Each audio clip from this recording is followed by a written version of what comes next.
اعوذ باللہ من الشیطان الرجیم بسم اللہ الرحمن الرحیم وبہ نستعین وہو خیر ناصر ومعین اللہم صل علی محمد ثم انما تقدم منہ قدس سرہ من انہ لا اعتبار بما ورد فی الخواص من منافعها لأنها لا تعد مالا مع ذلك۔ اب تک جو شیخ انصاری نے بات کہی تھی کہ کس چیز کی بیع حلال ہے، جائز ہے، جس میں منفعت محللہ مقصودہ ہو، اور مقصودہ سے جو مراد لیا گیا تھا وہ یہ لیا گیا تھا کہ وہ منفعت جو شیوع رکھتی ہو، کہ عرف عقلا، عرف نوعی، جس کی وجہ سے اپنے جیب میں ہاتھ ڈال کے پیسے نکالتا ہوں۔ اب آہستہ آہستہ شیخ اپنی اس بات سے پیچھے ہٹ رہے ہیں اور کہہ رہے ہیں کہ منفعت مقصودہ ہونی چاہیے، یعنی عاقل اور عقلا اس منفعت کو قصد کریں، ارادہ کریں اس کا۔ یہ ضروری نہیں کہ وہ منفعت شیوع رکھتی ہو، اگر نادرہ بھی ہو تو کیا مسئلہ ہے؟ اگر ایک چیز میں منفعت نادرہ پائی جاتی ہے، ٹھیک ہے، منفعت شیوع اس کی ایک ایسی چیز میں جو شارع نے حرام قرار دی، لیکن ایک اس میں منفعت نادرہ پائی جاتی ہے، نادرہ ہے، منفعت ہے، اور خریدنے والا اور بیچنے والا اس منفعت نادرہ کا قصد کرتا ہے۔ فرض کریں کہ شراب کی جو منفعت شیوع ہے وہ کس میں ہے؟ شرب میں، اور شرب میں شارع نے اس کو حرام قرار دیا، لیکن ایک شخص آتا ہے، اس کو ضرورت پڑ گئی شراب کی۔ کس لیے ضرورت پڑ گئی؟ مثال کے طور پہ اس کا جانور بیمار ہے اور ڈاکٹر نے کہا کہ اس کے جانور کا علاج کیا ہے؟ شراب ہے۔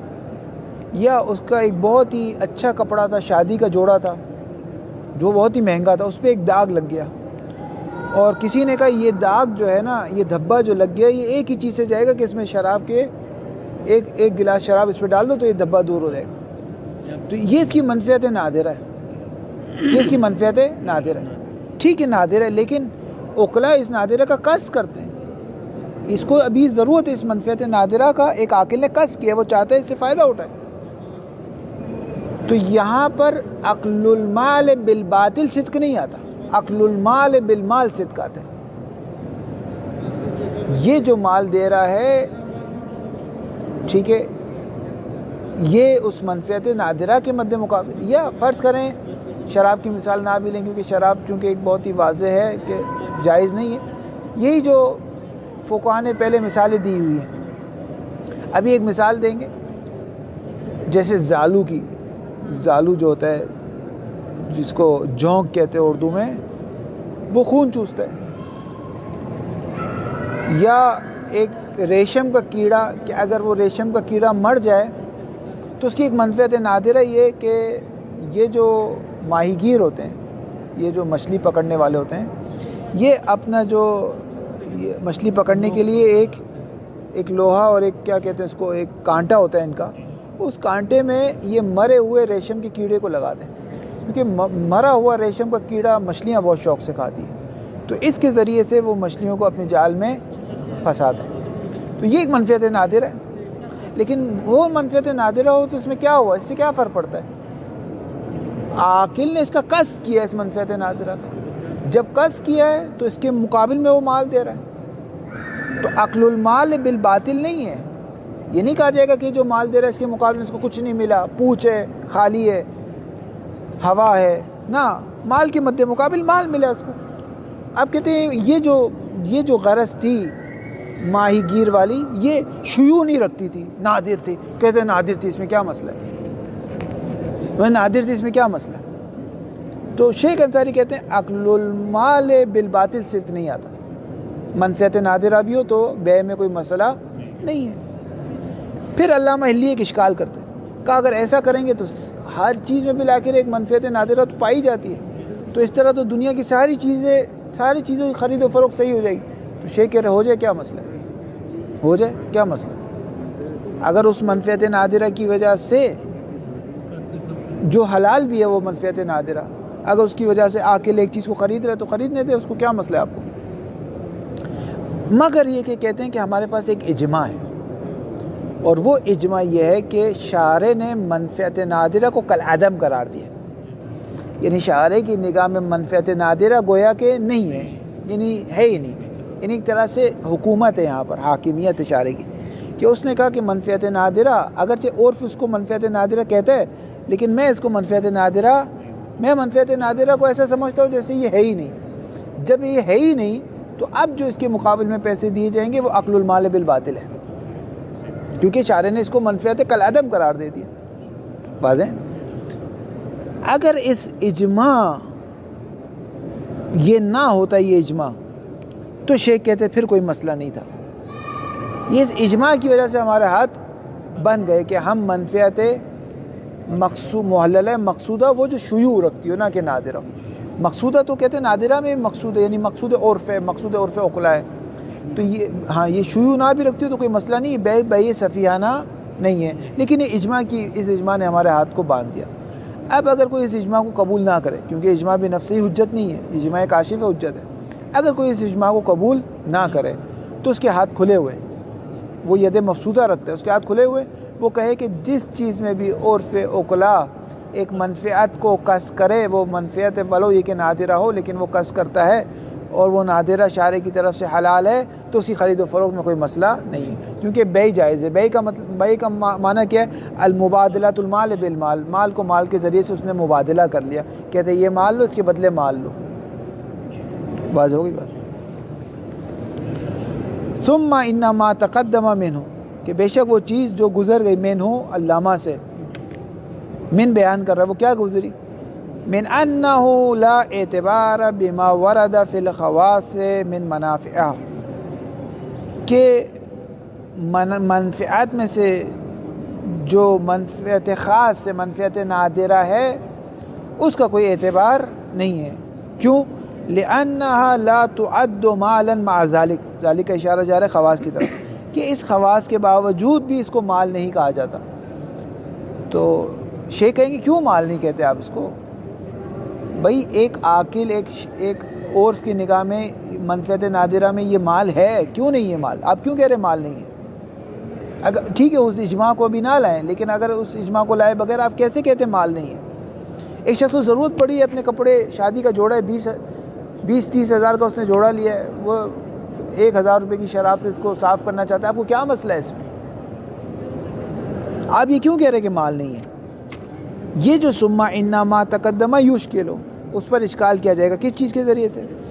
بِأَنَّهُ اِذَا اطَّلَعَ الْعُرْفُ عَلَى خَاصِيَةٍ، اگر عرف اطلاع پیدا کر لے ایک خاصیت پر۔ شراب کی جو ہم نے مثالیں دی وہ صرف سمجھانے کے لیے، انہیں شراب پہ ہمارے پاس دلیل خاص ہے کہ شراب میں کوئی بھی کسی بھی لحاظ سے اس کی خرید و فروخت جائز ہے، اس کو صرف سمجھانے کے لیے ہم نے مثال دی۔ یشکل بِأَنَّهُ اِذَا اطَّلَعَ الْعُرْفُ عَلَى خَاصِيَةٍ، فرض کریں یہ جو مثالیں دی فقہا نے کہ کاکروچز پہ، چوہوں پر، ہاتھیوں پر، شیر پر، ان سب پہ خرید و فروخت جائز نہیں ہے کیونکہ ان کی کوئی منفعت نہیں ہے۔ فرض کر لیں ایک عرف نے تجربے کے ذریعے سے، شیخ کہہ رہے ایک منفعت کو جان لیا۔ اذا اطلع العرف علی خاصیت، خاصیت یعنی منفعتیں، اگر عرف نے ایک منفعت اور ایت خاصیت کو اس چیز میں پا لیا، فی احد الاشرات، اشرات میں سے کسی ایک میں، مثال کے طور پہ معلومت، صفت خاصیت ان کی، کہ وہ خاصیت اور منفعت معلوم ہو گئی اس عرف کو، کس کے ذریعے سے؟ بتجربت او غیر، یا تجربے کے ذریعے سے پتہ چل گئی، یا کوئی پرانی کتاب مل گئی، اس پرانی کتاب میں لکھا ہوا تھا بھئی کاکروچ کا یہ فائدہ ہے، ٹھیک ہے بھائی اس کو مل گئی۔ مثلا آج بہت سے لوگ کیڑے خریدتے ہیں، کیوں؟ اس کو مرغی کے کھانوں میں کیڑے ڈالتے ہیں، کیونکہ مرغی جب وہ کیڑوں کو کھاتی ہے تو طاقتور ہو جاتی ہے، یا بطخ ہے، ان کے کھانوں میں کیا کیڑے ڈالتے ہیں، تو کیڑوں کی ایک منفعت اس کو پتہ چل گئی ایک عرف کو، اگرچہ نادر ہے، شیوع نہیں رکھتی، لوگوں کو نہیں پتہ نادر ہے، لیکن اس منفعت کی وجہ سے وہ اس کو خرید رہا ہے، تو عقل المال بالمال ہے، نہ کہ عقل المال بالباطل ہے۔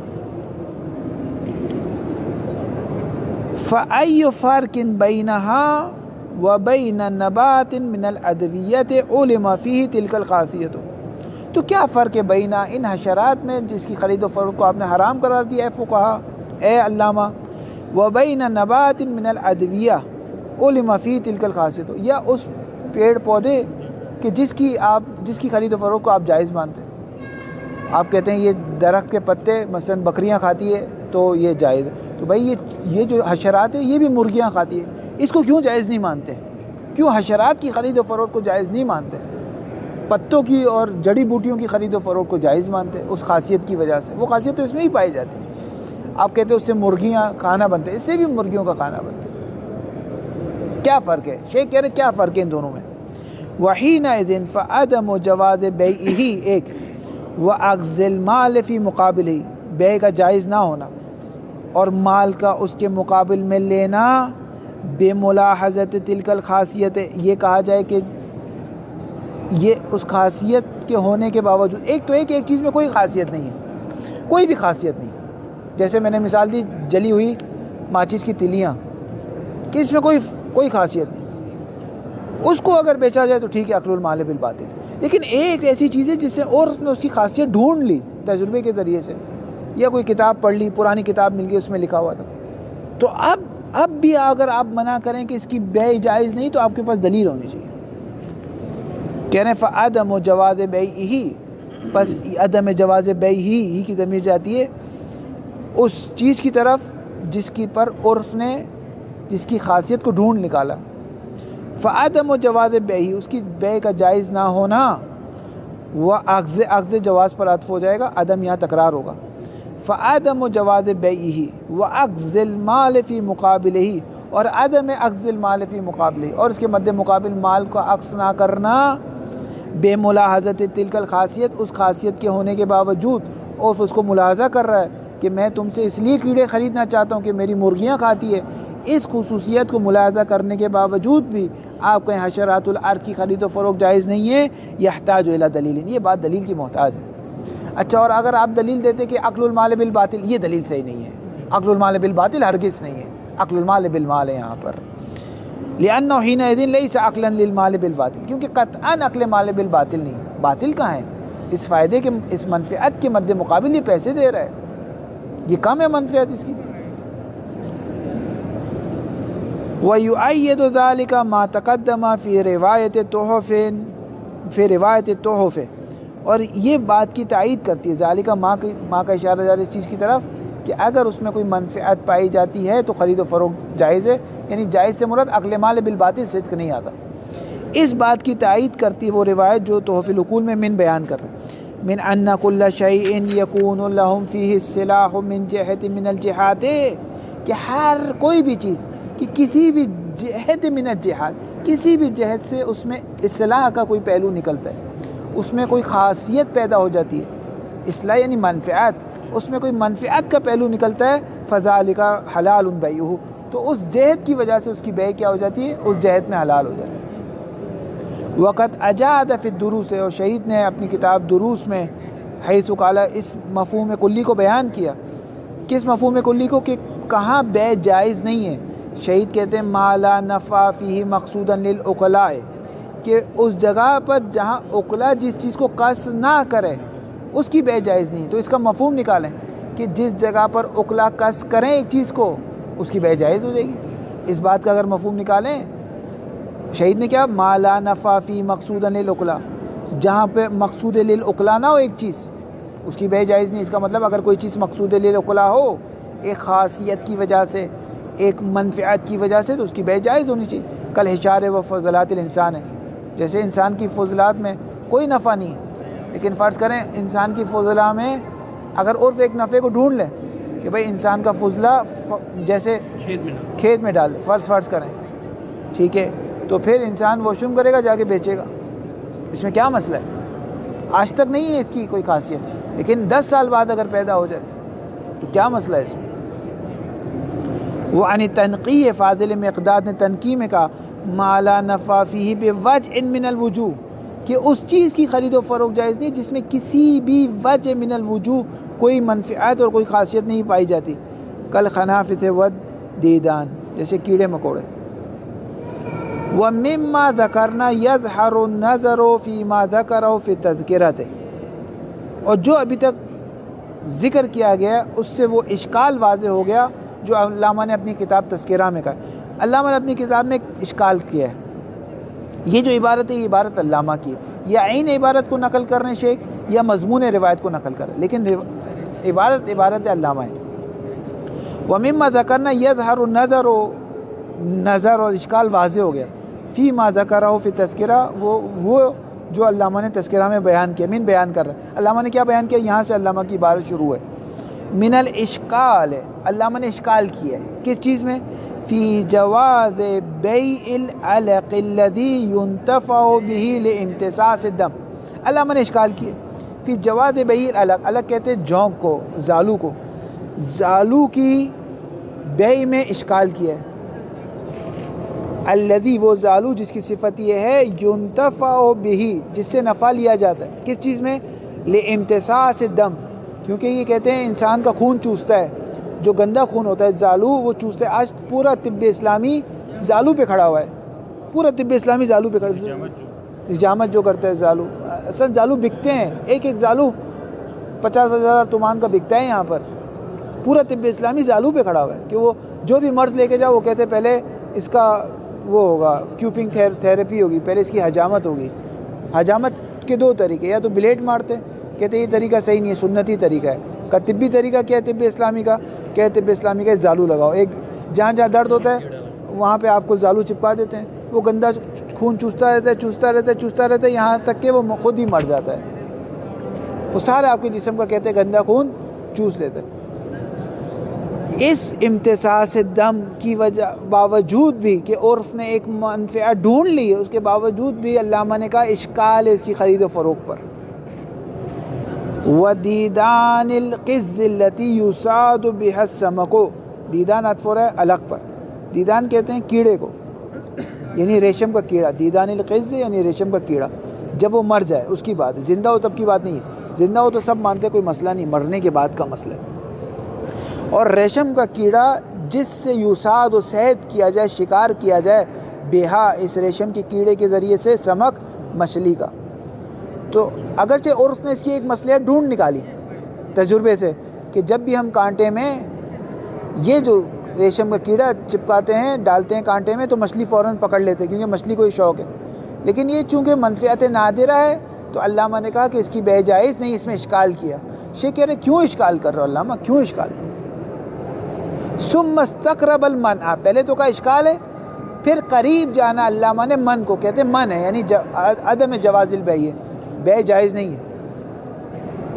قال علامہ کہتے ہیں لنودور الانتفاع، کیونکہ یہ منفعت نادرہ ہے، فیشبع ما لا منفعت فیہ، بس یہ شباہت رکھتی ہے اس چیز سے جس میں کوئی منفعت نہ پائی جائے۔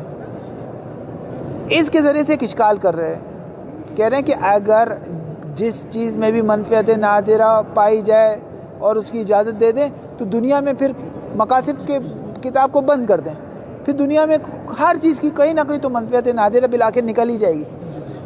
تو کہہ رہے ہیں اس کل شیء فلہ نفع ما، ہر شے اس کے لیے کوئی نہ کوئی تو مائے نکرہ ہے، کوئی نہ کوئی تو منفعت نکل ہی جائے گی، بس ہر منفعت کو آپ کو نہیں دیکھنا بلکہ منفعت شیوع کو دیکھنا ہے، منفعت نادرہ کو نہیں دیکھنا، منفعت نادرہ کل عدم ہے۔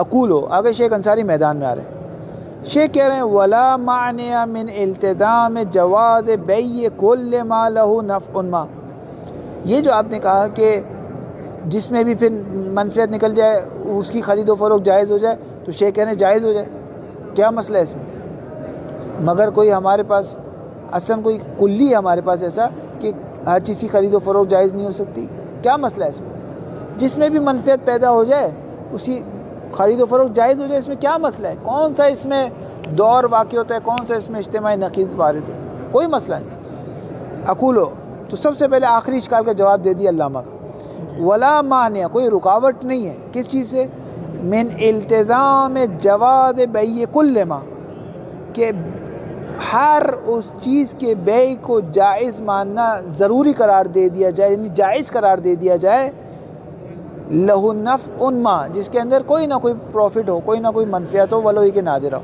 اس میں کیا مسئلہ؟ کوئی مسئلہ نہیں ہے. واو کے ذریعے سے ایک اشکال کر رہے ہیں. ایک صلوات پڑھیں. کہہ رہے ہیں آغا صاحب آپ جو کہہ رہے ہیں کہ جس میں بھی منفعت نادرہ ہو اس کی خرید و فروخت میں کوئی مسئلہ نہیں ہے، یہ بات کہاں سے کر رہے ہیں؟ یہ بات کہاں سے کر رہے ہیں؟ اگر آپ کہتے ہیں میں یہ بات اس وجہ سے کر رہا ہوں احل اللہ البیع وحرم الربا، تو اس اطلاق کے لیے ضروری ہے کہ بیع کا مصداق بنے. مثال کے طور پر میں آپ سے کہتا ہوں آغا صاحب روٹی لیں، میں آپ سے کہتا ہوں آغا صاحب روٹی لیں، اور مطلق کہتا ہوں، کوئی قید نہیں لگاتا. تو اگر آپ کو شک ہو کہ آغا صاحب نے سنگک منگوائی ہے، نون بربری منگوائی ہے، نون لواش منگوائی ہے، کون سی روٹی منگوائی ہے، شک ہو آپ کو، تو آپ اطلاق سے استفادہ کرتے ہوئے کوئی بھی روٹی لا سکتے ہیں. یا میں آپ سے کہتا ہوں کولڈ ڈرنک لے آئیے، اور نہیں بتاتا کون سی کولڈ ڈرنک. اب دکان میں آپ کو شک ہو رہا ہے آغا صاحب نے کالی والی منگوائی تھی، سفید والی منگوائی تھی، یا زرد والی منگوائی تھی، کون سی منگوائی تھی؟ پیپسی منگوائی تھی، 7 اپ منگوائی تھی، میرینڈا منگوائی تھی، زمزم، کون سی؟ تو آپ اطلاق سے تمسک کرتے ہوئے کوئی بھی لے سکتے ہیں، کیونکہ میں نے کہا تھا کولڈ ڈرنک لے لیں، یہ تو مسئلہ نہیں ہے. لیکن سلائس آیا لے سکتے یا نہیں لے سکتے؟ کیونکہ سلائس پہ آپ کو شک یہ کہ آیا سلائس کو روٹی کہتے ہیں یا نہیں کہتے ہیں، یہ شک ہے سلائس پہ.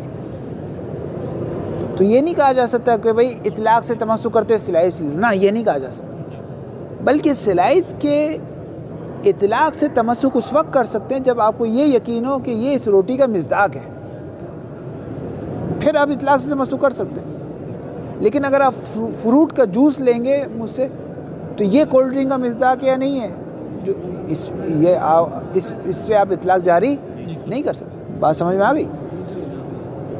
تو اللہ شیخ سے اشکال مقدر کیا جا رہا ہے. شیخ یہ آپ نے کیسے کہہ دیا کہ جس چیز میں بھی منفعت ہو اس چیز میں نادرہ بھی ہو تو بیع جائز ہے؟ اگر آپ کہتے ہیں احل اللہ بیع کے اطلاق سے میں تمسک کرتا ہوں تو یہ صحیح نہیں ہے. کیوں صحیح نہیں ہے؟ کیونکہ ضروری ہے کہ بیع کا مصداق بنے، اور بیع کے مصداق بننے کی ضروری ہے مالیت رکھتا ہو، اور ابھی ہم اس کے مال میں شک ہے کہ آیا مال نادرہ مال ہے یا مال نہیں ہے. بس شک کی صورت میں یہ بیع کا مصداق نہیں بنے گا، شبہ موضوعی ہے، اور جب بیع کا مصداق نہیں بنے گا تو آپ اطلاق سے بھی تمسک نہیں کر سکتے. شیخ کہہ رہی بات آپ کی صحیح ہے، ہم اس سے تمسک ہی نہیں کر رہے. ہمارے پاس اور ہزاروں اطلاقات ہیں. تجارتاً عن تراضٍ، عمومات تجارت سے ہم استفادہ کرتے ہیں. اسی طرح الناس مسلطون علی اموالہم، لوگ اپنے اموال پہ مسلط ہیں، مرضی ہے بیچیں. اسی طرح اوفوا بالعقود، اپنے عقود سے وفا کرو. ہم اس سب سے تمسک کرتے ہیں، سب کے مصداق میں داخل ہوتا ہے. یہاں سے آپ مسئلہ کر رہے ہیں نا، ہم ان سب سے کر لیتے ہیں تو کوئی مسئلہ نہیں. تو آخری میں شیخ سے کہتے ہیں اچھا جو بھی منفعت نادرہ اس کی خرید و فروخت ہو سکتی ہے. کہا اگر یہ اجماع نہیں ہوتا تو ہو سکتی تھی. اجماع ہمیں ہمارے پاؤں روک لیتا ہے. اجماع کس چیز پر ہے؟ اجماع اس چیز پر ہے کہ اگر منفعت نادرہ ہے تو منفعت نادرہ کو شارع کالعدم مانتا ہے. شارع کہتے ہیں میری نظر میں یہ نہیں ہے. تو اب اگر شارع کے کہنے کے بعد اس کو بیچا گیا تو اکل المال بالباطل صدقہ ہے. بات ہوئی بات. اقول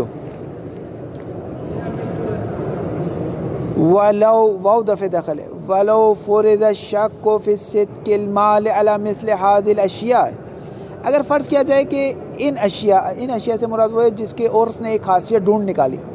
ان اشیاء کو آیا مال اس پر صدق آئے گا یا نہیں آئے گا؟ شک ہو رہا ہے. جب مال صدق آنے پہ شک ہو رہا ہے تو احل اللہ بیع کا بھی مصداق نہیں بن سکتا. المستلزم للشک فی صدق البیع، اگر مال میں شک ہے تو پھر اس کا لازمہ نکلے گا اس کے بیع ہونے میں بھی شک ہے. جب بیع ہونے میں بھی شک ہے تو احل اللہ بیع کا مصداق نہیں بن سکتا. جب احل اللہ بیع کا مصداق نہیں بن سکتا تو اس کے اطلاق سے بھی تمسک نہیں ہو سکتا. مثلا شارع نے کہا کہ اکرم العالم، عالم کا اکرام کرو. اب آپ کو شک ہو رہا ہے کہ عالم نجف کے عالم کا کہتے ہیں کم کے عالم کا اطلاق جاری کرو. شک ہو رہا ہے عالم اصولی تھا یا تفسیر کا عالم تھا، اطلاق جاری کرو. عالم شیعہ تھا یا سنی تھا، اطلاق جاری کرو. لیکن زید پہ شک ہو رہا ہے کہ زید عالم ہے یا عالم نہیں ہے، تو یہاں اطلاق فائدہ نہیں دے گا آپ کو. یہاں اطلاق کوئی فائدہ نہیں دے گا. تو کہہ رہے ہیں یہ بات تو صحیح ہے. ولو فرض اگر یہ ہو بھی تو امکن الحکم بصحت المعاوضۃ علیہا تو ممکن ہے کہ معاوضے کی صحت کا حکم جاری کیا جائے علیہا ان اشیاء پر. کیوں؟ لعمومات التجارت تجارت ترازن میں ہم اس کو داخل کرتے ہیں اس سے فائدہ اٹھائیں. عمومات بے مراد اطلاقات ہیں یہاں پر. عمومات یہاں پر لغوی معنی میں نہ کہ اصولی معنی. والصلح والعقود اوفوا بالعقود والحبۃ المعوضۃ وغیرہ ان میں سے کسی بھی عنوان سے استفادہ کرتے ہیں ہم کر دیں گے, اس میں کیا مسئلہ ہے. لعمومات ایک ولعدم المانعیت فرع عمومات پر, یعنی اول تو ان عمومات سے استفادہ کریں گے. جب ان عمومات سے استفادہ کریں گے تو مقتضی حاصل ہو جائے گا, اور عدم مانع بھی نہیں ہے تو مقتضی موجود ہے, مانع مفقود ہے, علت اپنا کام کرے گی. مانع کیوں نہیں ہے؟ کیونکہ عرف نے اس میں سے کوئی خاصیت ڈھونڈ نکالی. مانع اس وقت ہوتا ہے جب کوئی خاصیت نہ ہوتی, تو عقل مال بالباطل صدق کہتا. اب عقل مال بالباطل صدق نہیں آ رہا. لأنہ علت ہے کس کی؟ عدم مانع کی علت ہے. لأنہ لیس الا عقل المال بالباطل, یہ نہیں ہے. معنی کیا ہے؟ معنی کچھ نہیں ہے مگر یہ کہ عقل المال بالباطل معنی ہے. لأنہ لیسا نہیں ہے, معنی نہیں ہے مگر کیا ہے معنی؟ عقل المال بالباطل معنی. والمفروض اور فرضی عدم تحققی ہونا, عقل بالمال باطل ادھر متحقق نہیں ہو رہا کیونکہ ادھر عرف نے اس کی ایک خاصیت ڈھونڈ نکالی.